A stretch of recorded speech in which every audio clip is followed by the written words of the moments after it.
Hey guys, this is the second episode in the Best Ball Playbook. This is going to be DK opening day. So let's get started. Funny enough, I actually recorded the last one without sound, so hopefully this one has sound. All right, we're going to dive into the RB landscape first versus the wide receiver landscape. So on DraftKings, obviously it's PPR. So these elite wide receivers, Jamar Chase through, let's say, Justin Jefferson, Monroe St. Brown, maybe CeeDee Lamb, they tend to float up a little bit above the RBs after Bijan Robinson, Jamar Gibbs, and Christian McCaffrey. So you'll see Jonathan Taylor drop to 10 sometimes, James Cook, Gentee, Chan drop a couple picks, where Barkley seems quite popular right now. But after that range, you start getting a really flat range of running backs, guys that have high upside but have question marks. Like other people in the backfield, role concerns, efficiency concerns, etc. Kenneth Walker, really, I would say through the Javonte Williams tier. Maybe you can include Bucky Irving and Cam Scatterbo and Judkins in that. But then you definitely see a change at David Montgomery. I mean, talk about a dead zone back in David Montgomery, followed by Trevion Henderson. DeAndre Swift has actually gotten a little bit more attractive after the draft, so I would imagine he moves up. Bayshell Tootin also survived the draft, but then you get Jadarian Price.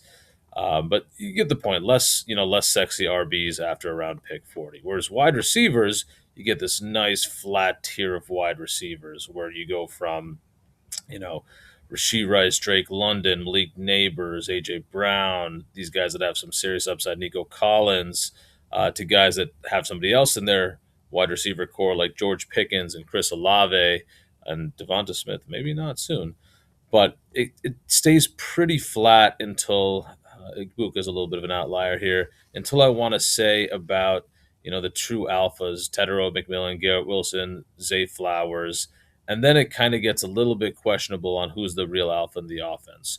Is it is DJ Moore going to be the real alpha? Is that oh boy, we're running out.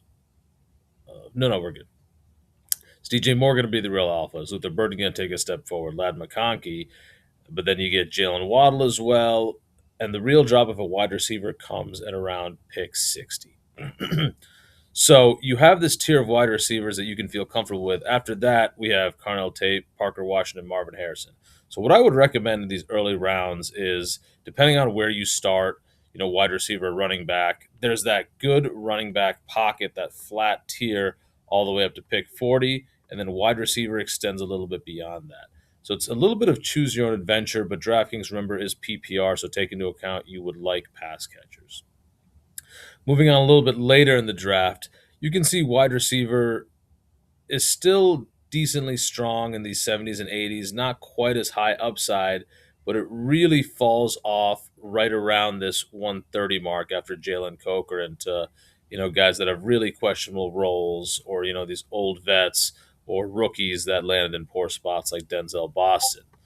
Same thing with running back. In running back, they fall off even quicker because right after that pick 60 range, you get, two Steelers running backs sharing the backfield, backups like Kamanungai, Blake Corum, who will have a role, which is good, J.K. Dobbins, who just got Jonah Coleman, Zach Charbonnet, who's going to fall from here, Kenneth Gainwell, backup.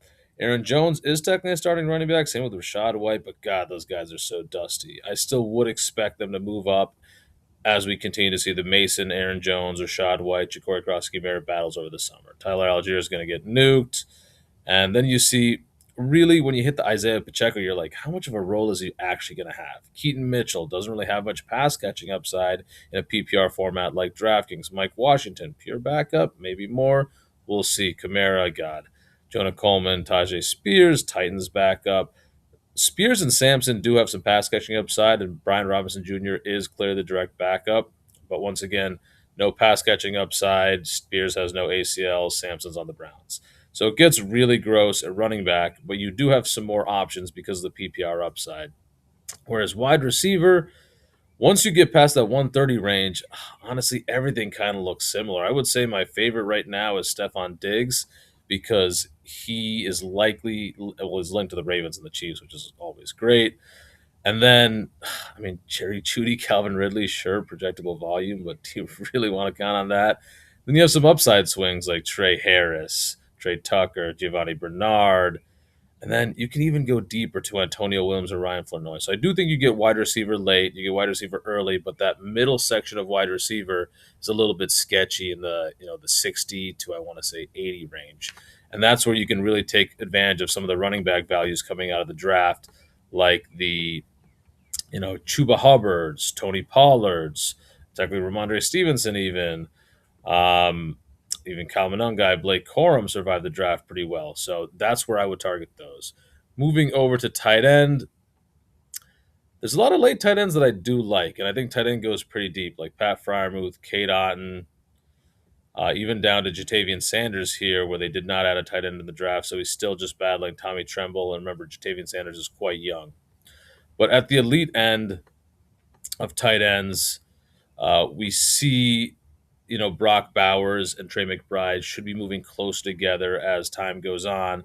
Whereas this 130 range of tight ends, these have tended to drop 10 or so picks because, they're kind of all fungible. They have very similar profiles. And then moving to some of these higher end tight ends, Harold Fannin kind of got hurt. I would expect him to drop. But really, right now, I'm thinking go elite or just wait a little bit later because we have question marks about some of these guys in the middle. Kyle Pitts, if he's a Chief, that'd be kind of cool. Now, quarterback is another big difference on DraftKings because we get a 300-yard bonus for passing. So because of that, some of these pocket quarterbacks like Matthew Stafford, Dak Prescott, the guys that are efficient like Jordan Love, Brock Purdy, those guys can really perform well. Even Tyler Shuck with his new weapons can perform well and can really match some of these slightly mobile quarterbacks. That being said, I always prefer the mobile quarterbacks. Kyler Murray, Bo Nix, Jackson Dart, Trevor Lawrence to some extent. Then going up, Jalen Hurts, Jalen Daniels, Drake May, Lamar Jackson, Josh Allen, and then Caleb Williams should run more. Let's see if his efficiency gets better. The big thing here is these top quarterbacks, Josh Allen, Lamar Jackson, Drake May, Jaden Daniels, and even Jalen Hurts, they can put up some nuclear weeks, like 40-point weeks that can really separate. So those guys are really strong. And then I think the guys that might be able to match them this year are Jackson Dart, Bo Nix. But quarterback is pretty fine, but then Malik Willis really gets hurt in this format because his passing upside is quite low. And then after that, I mean, we're talking really sketcy. Daniel Jones, can he even run anymore? Cam Ward should take a step forward. But after Mendoza, it's guys that are they even starting this year? Brissett, Geno, Rogers.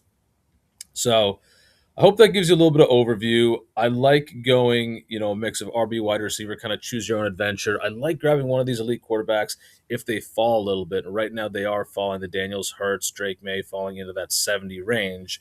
But if not, I like grabbing Dart or Bo Nix. And another thing to note, this is probably the most important thing I didn't address, the elephant in the room. These ADPs are ported directly over from pre-draft process, and they're going to continue to update. So we're going to have some bad ADPs for a while on DraftKings, which is quite comical. So enjoy it while it lasts, guys, and I hope this was helpful.